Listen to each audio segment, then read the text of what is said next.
Hello everyone, my name is Aryan Srivastava और आज के लेक्चर में हम अल्टरनेटिंग करंट्स के बारे में डिस्कशन करेंगे।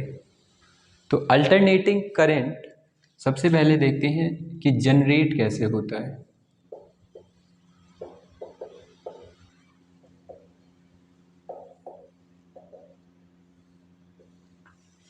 अल्टरनेटिंग करंट्स हमारा पहली बात तो हमारे घर में जो सप्लाई होता है वो अल्टरनेटिंग करंट्स ही आते हैं।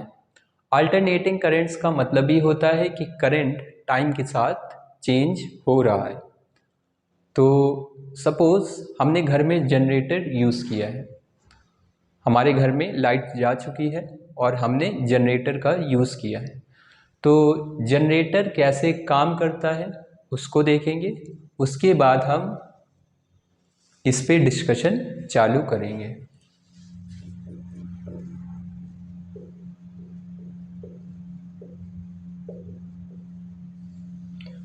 Alternating current generator. Alternating current हमारे दिखते कैसे हैं? पहली बात तो अगर हम करंट का टाइम के साथ ग्राफ बनाएंगे, करंट का टाइम के साथ ग्राफ बनाएंगे तो कैसा आता है? या तो इस फॉर्म में आ सकता है या तो ऐसा कुछ हो सकता है, क्योंकि करंट हमारा टाइम के साथ चेंज होना चाहिए। तो ये भी ग्राफ हमारा अल्टरनेटिंग करंट का है, ये भी ग्राफ अल्टरनेटिंग करंट का है। यहाँ पे साइन वेव दिख रही है, यहाँ पे हमें क्या दिख रहा है? Sine wave. तो ये साइनोसॉइडल वेरिएशन है और यही हमारा सबसे ज़्यादा यूज होता है। तो हाउस होल्ड में और हमारे इंडस्ट्रीज में भी इसी का यूज होता है। तो देखते हैं इस वाली करंट को हम कैसे जनरेट कर सकते हैं। हमें करंट को जनरेट करना है।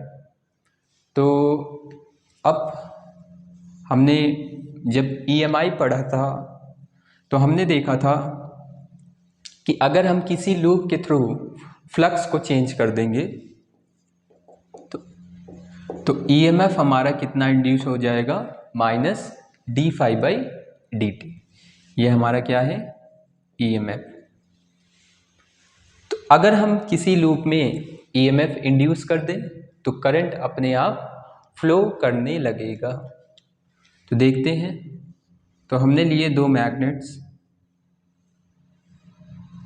ये मैग्नेट का नॉर्थ है और सपोज ये हमारा मैग्नेट का साउथ है। मैग्नेट का नॉर्थ और मैग्नेट का साउथ। यहाँ पे फील्ड का डायरेक्शन क्या है? North to south. इस डायरेक्शन में बी बार आ गया हमारे पास। अब हमने एक लूप लिया,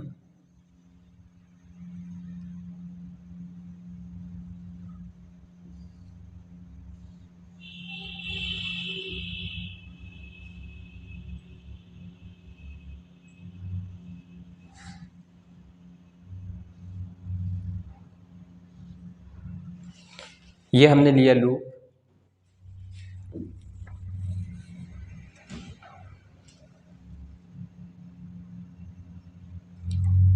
अब इस लूप के थ्रू अगर हमें फ्लक्स को चेंज करना है तो इसे हमें रोटेट करना पड़ेगा। तो ये सपोज लूप का एक्सिस है और यहाँ पे हम फैन लगा के, टरबाइन लगा के इस लूप को रोटेट कर सकते हैं। ये हमारा एक्सल है। इसको घुमाएंगे तो ये वायर हमारा घूमने लगेगा। अब हम चाहते हैं कि ये वायर घूमे पर इस पे मतलब टर्निंग ना हो, मतलब जैसे हमारा रस्सी जैसा बंधे नहीं। तो वायर को हमें ऐसे ही छोड़ना पड़ेगा और हम क्या यूज करेंगे? रिंग्स यूज करेंगे, जिनको बोला जाता है स्लिप रिंग्स, ताकि वायर इनमें स्लाइड कर सके।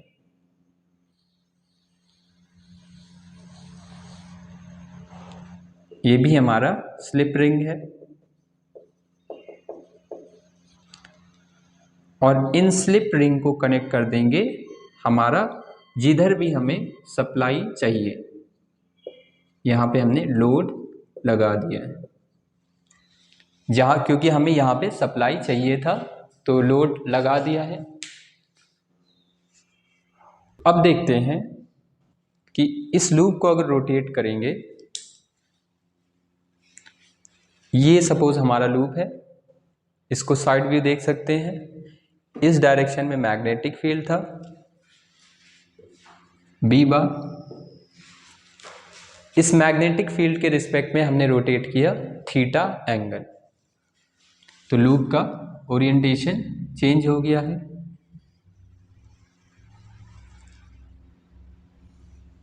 ये हमारा लूप है, तो सपोज ये हमारा एरिया वेक्टर।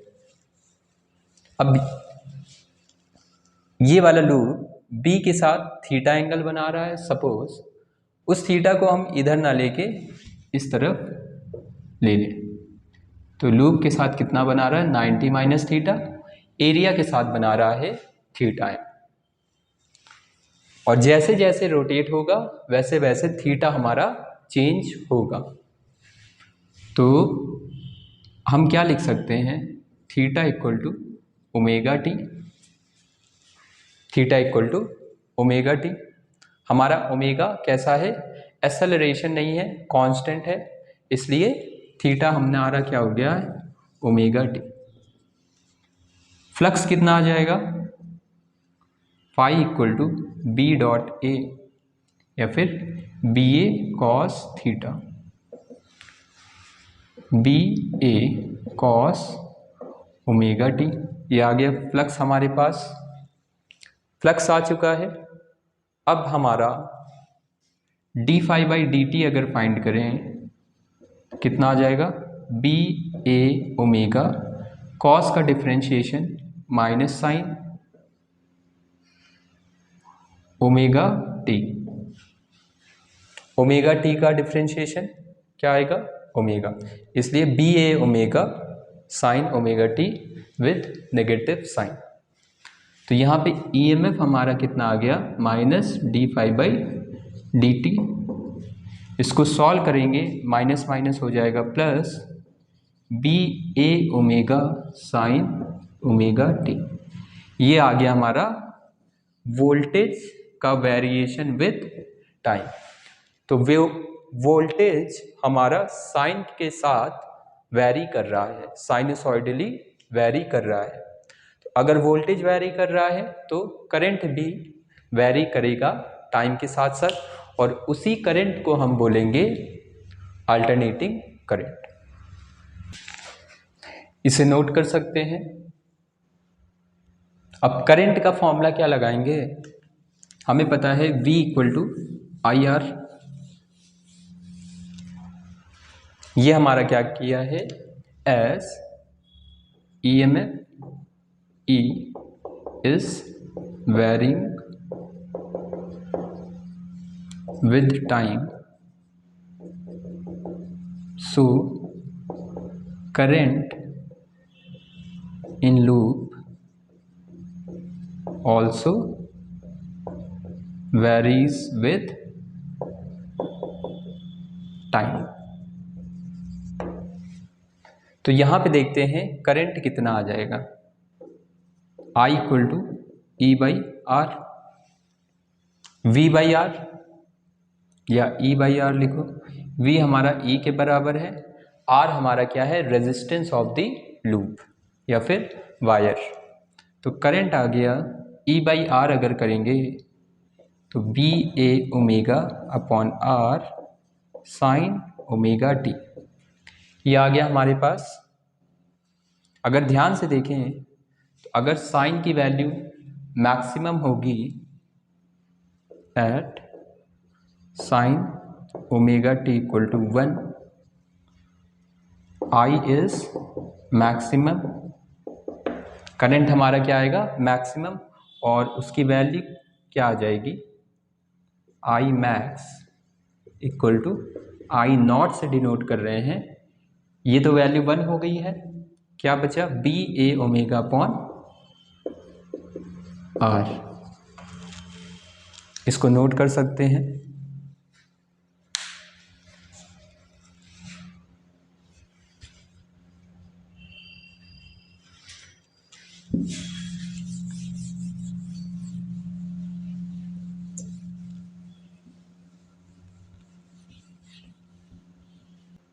तो ये जो करंट है इसको अगर पुट कर दें, ये हमारे पास आ गया है। अब I की जगह क्या लिख सकते हैं, I naught sine omega t, I equal to I naught sine omega t. इस I नॉट को हम एम्पलीट्यूड क्या होता है, मैक्सिमम वैल्यू। उसी तरह ये किसका एम्पलीट्यूड है, करंट का एम्पलीट्यूड। लिख सकते हैं करंट एम्पलीट्यूड। और यहाँ पे हमारा I कैसा वैरी कर रहा है, ग्राफ अगर देखें I और ओमेगा टी का, इस ओमेगा टी का, तो साइनसॉइडली वैरी कर रहा है। मैक्सिमम कितनी वैल्यू है, I नॉट। अगर t ज़ीरो पुट करेंगे तो ये ज़ीरो आएगा। सिमिलरली बाकी ग्राफ ऐसा कुछ दिखेगा, साइन के साथ वैरी कर रहा है। ये मैक्सिमम वैल्यू I नॉट, ये हमारा हो गया है माइनस I नॉट।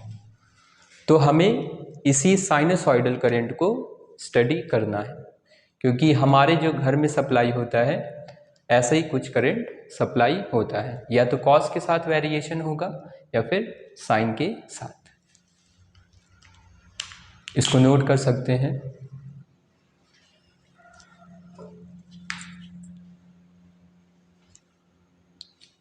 तो ये हमारा क्या है, करंट एट एन इंस्टेंट भी बोल सकते हैं। किसी इंस्टेंट पे करंट हम फाइंड कर सकते हैं कि t इक्वल टू 1 सेकेंड पे कितना करंट है, t इक्वल टू 0.01 सेकेंड पे कितना करंट है। तो इस करंट को हम बोलेंगे इंस्टेंटेनियस करंट।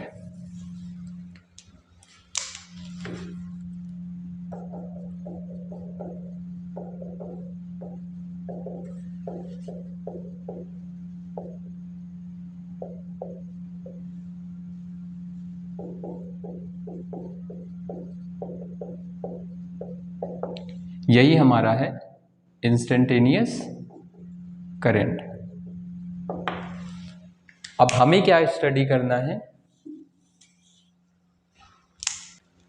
नेक्स्ट हम देखते हैं मीन करंट और एवरेज करंट।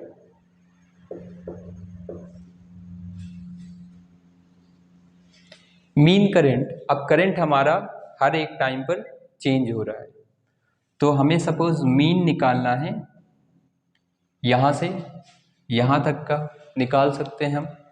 कैसे निकालेंगे मीन, तो मीन को लिखने का तरीका होता है फ्रॉम, मीन मतलब क्या है, एवरेज हमारा, from 0 to t seconds. Current को हम लिख सकते हैं I dt अपॉन dt, ऊपर आ गया टाइम के साथ मल्टीप्लाई, नीचे हमारा टोटल टाइम 0 से t सेकेंड, 0 से t सेकेंड। किसी t टाइम तक मीन निकालना हो तो हमें इस फॉर्मूले का यूज़ करना पड़ता है। हम देख रहे हैं mean value of current for 1 cycle. यहाँ पे कितना टाइम पीरियड आएगा, ये 0, ये पाई, ये हमारा 2 पाई, ये हमारा आएगा 3 पाई। हम क्या देख रहे हैं, फॉर 1 साइकिल। एक साइकिल में मतलब एक टाइम पीरियड के लिए, 1 time period, that is from 0 to capital T seconds. हमारे केस में अगर हम इस इक्वेशन का मीन निकालना चाहते हैं एक साइकिल के लिए, तो एक साइकिल यहाँ पे T किसके बराबर है, 2 पाई के बराबर। तो कितना आना चाहिए मीन, देखते हैं, इसको नोट कर सकते हैं। अगर हम ग्राफ से देखें तो आई डी टी हमारा क्या आता है, करंट इनटू टाइम का इंटीग्रेशन का क्या मतलब होता है कि ग्राफ के अंदर का एरिया, ऊपर वाला अगर देखेंगे एक साइकिल के लिए तो ये वाला एरिया पॉजिटिव है, नीचे वाला एरिया नेगेटिव है, तो मीन हमारा आना चाहिए 0। तो एक साइकिल के लिए मीन करंट कितनी आनी चाहिए, 0। तो हम देखते हैं,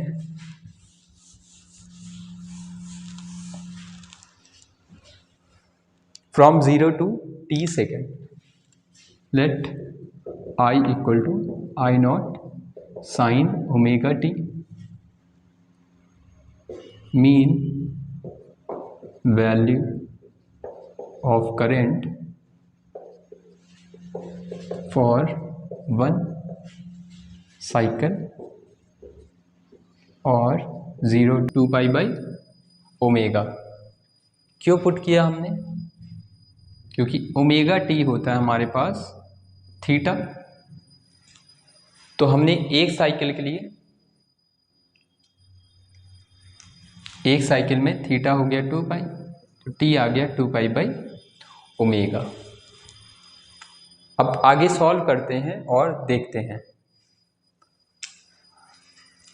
now current equal to integral 0 से T I d t upon integral d t 0 से T। हमें कैपिटल T तक फाइंड करना है,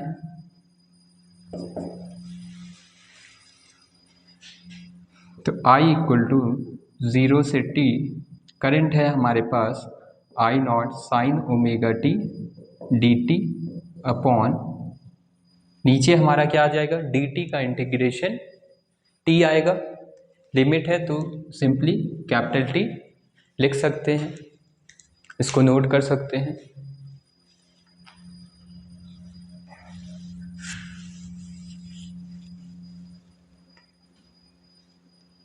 अब हमारे पास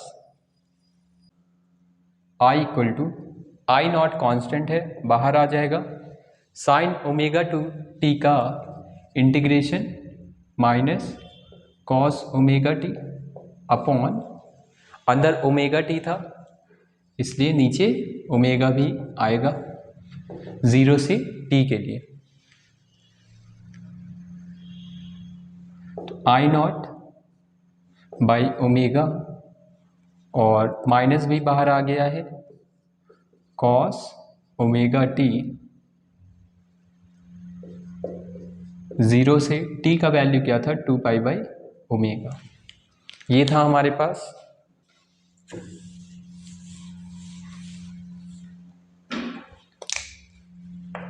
minus I naught by omega, upper limit क्या है, cos omega into 2 pi by omega, minus lower limit cos 0। Cos 0 होता है हमारे पास 1, ओमेगा से ओमेगा कैंसिल, कॉस 2 पाई कितना होता है, कॉस पाई होता हमारे पास -1, कॉस 2 पाई होता हमारे पास 1। कॉस का ग्राफ हमारा कैसा होता है, ऐसा कुछ होता है, 0 पाई बाई 2 पाई, फिर 3 पाई बाई 2, ये 2 पाई, 2 पाई पे +1 minus I naught by omega, ये आ गया हमारे पास 0। तो मीन करंट आ गया हमारे पास 0 एक साइकिल के लिए। हमने ग्राफिकली भी देखा था, तो नेक्स्ट ग्राफिकल वाला भी नोट कर सकते हैं रफ में, पहले इतना नोट कर लें।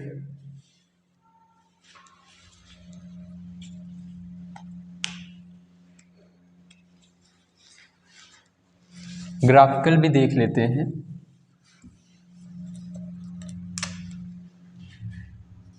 अब यहाँ पे हम नोट बना के लिख सकते हैं कि अगर हमारा मीन करंट एक टाइम पीरियड के लिए कितना आएगा, 0। एक साइकिल के लिए अगर करंट को हम टाइम के साथ प्लॉट करेंगे तब भी हमारा यही ग्राफ मिलेगा। और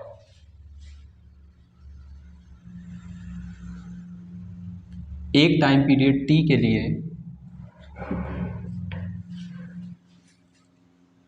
for 1 cycle I d t 0 से t, हमारा ये क्या रिप्रेजेंट कर रहा है, 0 से t अगर देखें area under I T graph. तो अगर हम ध्यान से देखें, ऊपर वाला एरिया पॉजिटिव ये आएगा, नीचे वाला एरिया नेगेटिव, ए एरिया 1 माइनस एरिया 2, दोनों की वैल्यू सेम है, कितना आ गया, 0। देयरफॉर हमारा मीन करंट कितना आ गया, आई मीन इक्वल टू 0, क्योंकि ऊपर और नीचे का एरिया क्या है, सेम है। तो हमें यह भी ध्यान रखना है कि एक साइकिल में हमारा मीन कितना होगा, 0 होगा, चाहे हमारा कॉस हो या फिर साइन हो। इसको नोट कर सकते हैं। अब करंट की मीन वैल्यू हमने एक साइकिल के लिए देख ली है, हम देखते हैं करंट की mean value for half cycle. For half cycle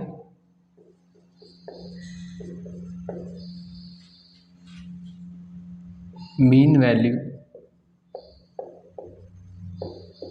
of current, तो आई मीन हमारा कितना आ जाएगा, हाफ साइकिल है तो 0 से t/2 आई डी टी अपॉन 0 से t/2 डी टी। आई की जगह लिख सकते हैं I naught sine omega t d t upon नीचे क्या आ जाएगा, t/2, ये आ जाएगा, 2 ऊपर चला जाएगा, 2/t, आई नॉट को बाहर ले सकते हैं, साइन ओमेगा टी का integration cos omega T minus का अपॉन ओमेगा 0 से t/2, ये आएगा हमारे पास, नोट कर सकते हैं इसको।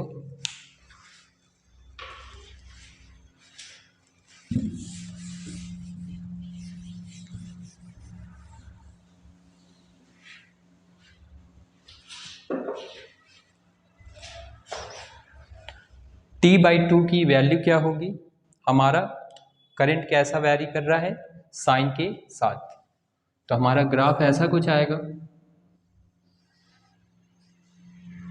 0, यहाँ पे हम हाफ साइकिल के लिए देख रहे हैं, तो t/2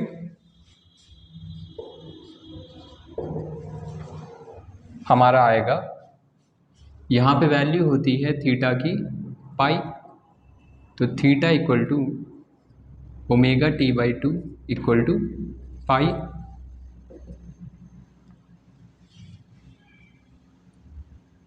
t/2 की वैल्यू आ गई π/ओमेगा, t/2 की वैल्यू आ गई π/ओमेगा। पुट कर देते हैं,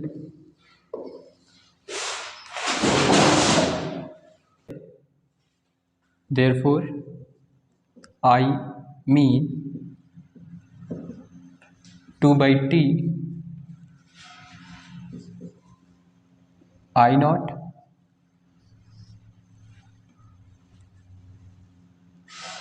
minus cos omega t upon omega 0 से पाई बाई ओमेगा तक। t/2 की वैल्यू है पाई बाई ओमेगा, ये आ जाएगा omega upon pi I not. Upper limit अगर यहाँ पे पुट करें तो यहाँ पे आ जाएगा ओमेगा टी, हमारा ओमेगा इंटू टी की value pi by omega, omega omega cancel, omega को बाहर ले लें पहली बात तो नीचे वाला, माइनस कॉस पाई, अपर limit minus lower limit cos zero, cos zero 1 होता है, कॉस पाई -1, माइनस ऑफ -1 मिलके क्या हो गया +1, तो 1 और 1 हो गया हमारे पास 2, तो omega omega cancel, 2I0 by pi आ गया हमारे पास आंसर। ये क्या आया, हाफ साइकिल के लिए, हाफ साइकिल के लिए 2I0 बाई पाई, इसे याद रख सकते हैं। और हाफ साइकिल में हमारा आएगा भी क्योंकि हम इतने एरिया की बात कर रहे हैं, इसको नोट कर सकते हैं।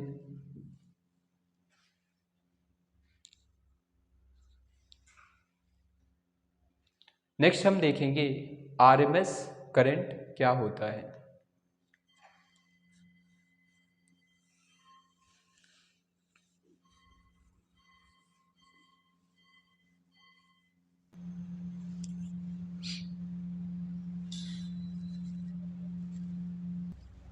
नेक्स्ट देखते हैं आरएमएस करंट या फिर रूट मीन स्क्वायर करंट।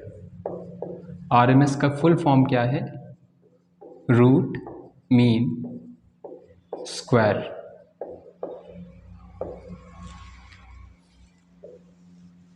तो आरएमएस करंट हमारा क्या है, तो हमने देखा था एवरेज करंट हमारा 0 आ रहा था, IRMS क्या लिखेंगे, IRMS होता है, हमें क्या करना है, स्क्वायर करना है, करंट को स्क्वायर करना है, उसका मीन लेना है। उसका मीन कैसे लेंगे, 0 से t,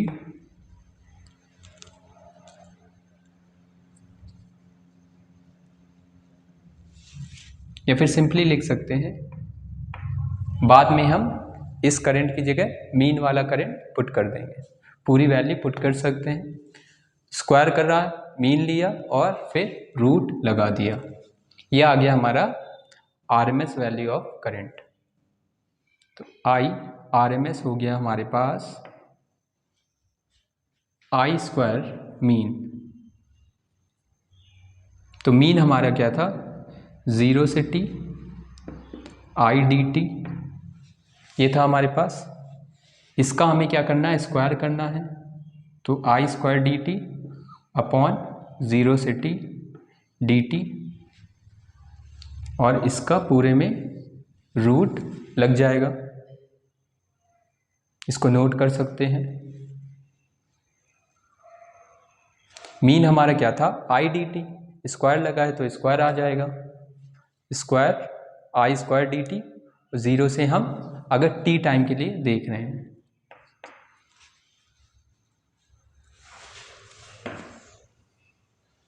हम देख रहे हैं for 1 cycle t equal to capital T। अब कैपिटल T ही रिप्लेस करूंगा, और एज करंट हमारा किसके बराबर था, I0 साइन ओमेगा t के बराबर, तो यहाँ पे IRMS कितना आ जाएगा,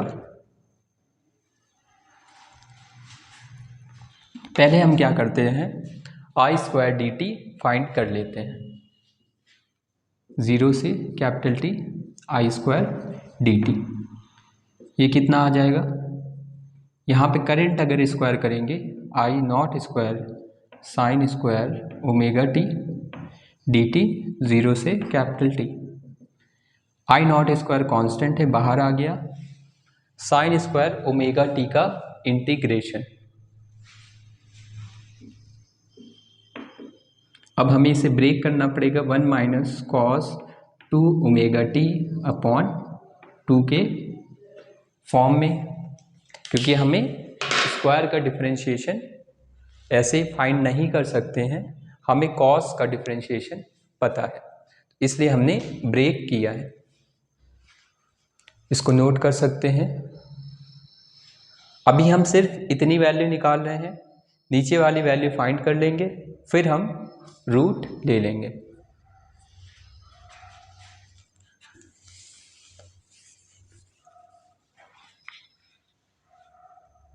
इसको पॉज करके नोट कर लें।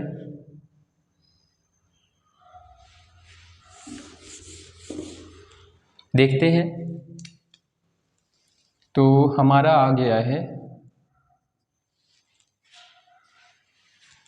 आई नॉट स्क्वायर, 2 बाहर आ जाएगा, I naught square by 2, 1 minus cos 2 omega t d t का इंटीग्रेशन 0 से t तक। 1 का क्या आएगा, t आएगा, कॉस का कितना आ जाएगा, साइन ओमेगा टी अपॉन इसका डिफ्रेंशिएशन 2 ओमेगा 0 से capital T, I naught square by 2। यहाँ पे हमारा बचा t माइनस अपर लिमिट हम पुट कर रहे हैं sine 2 omega capital T upon 2 omega, upper limit minus lower limit क्या है 0, पुट करेंगे 0, ये भी आएगा 0, I naught square by 2 sine 2 omega t, t हमारा क्या है s t equal to 2 pi by omega, तो साइन 2 ओमेगा टी कितना हो जाएगा, sine 2 omega into 2 pi by omega, cancel, omega से ओमेगा कितना आया, साइन 4 पाई।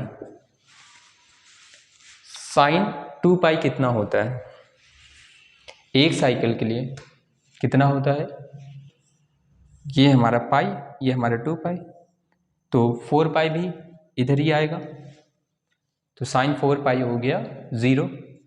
इसको हम डायरेक्टली भी लिख सकते थे कि साइन अगर एक टाइम पीरियड के लिए है, एक टाइम पीरियड के लिए इसकी वैल्यू क्या हो जाएगी 0, तो साइन 4 पाई तो 0 होता है, इसको डायरेक्टली भी सॉल्व कर सकते थे एक टाइम पीरियड के लिए 0। तो हमारे पास वैल्यू कितनी आ गई,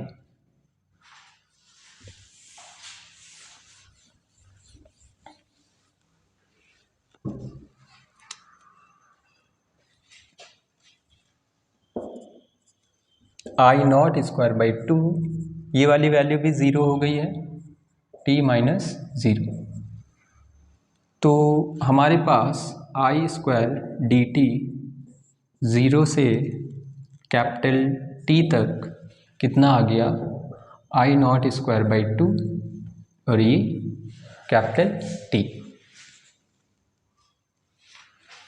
now I R M S equal to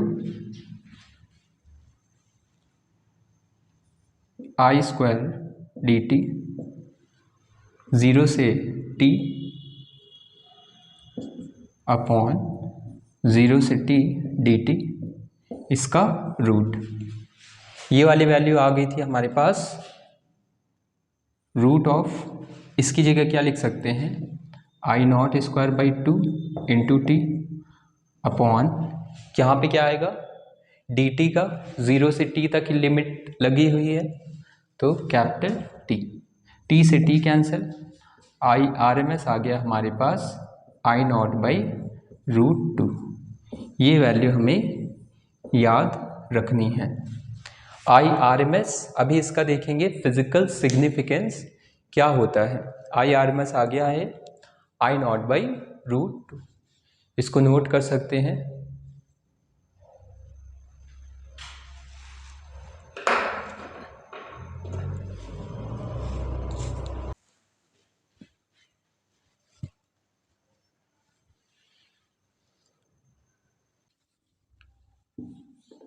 तो हमने जो आई मीन स्क्वायर लिखा है इसको हम बोल सकते हैं मीन स्क्वायर करंट। इसकी वैल्यू हमने कैसे निकाली थी, इसकी जगह हमने क्या लिखा था, आई स्क्वायर डी टी 0 से t अपॉन 0 से t d t for one cycle.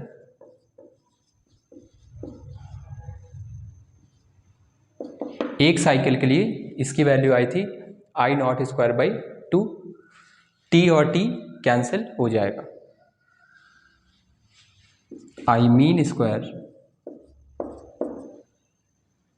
I naught square by 2 into t और नीचे भी t से t cancel, I mean square आ गया हमारे पास आई नॉट स्क्वायर बाई 2। ये है मीन स्क्वायर करंट।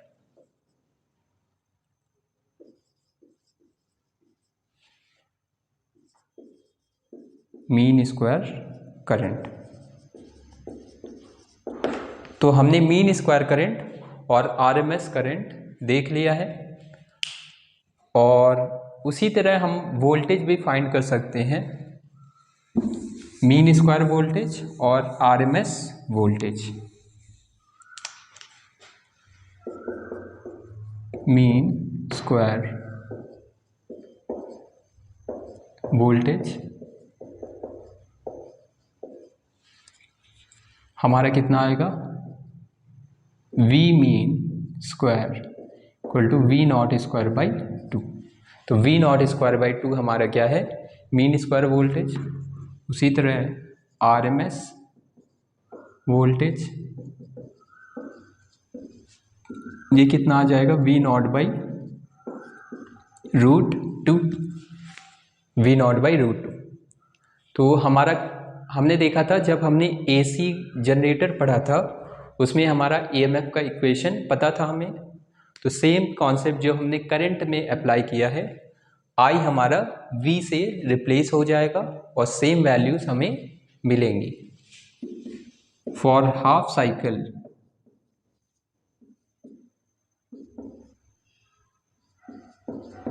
हमारा मीन वोल्टेज कितना आएगा, जैसा हमारा मीन करंट में आया था 2 आई नॉट बाई पाई, वैसे यहाँ पे आ जाएगा 2 वी नॉट अपॉन पाई।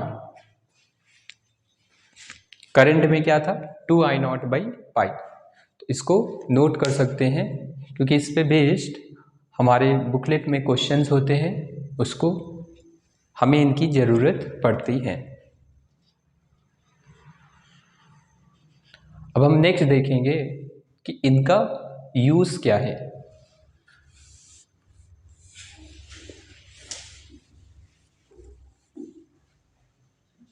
Physical significance.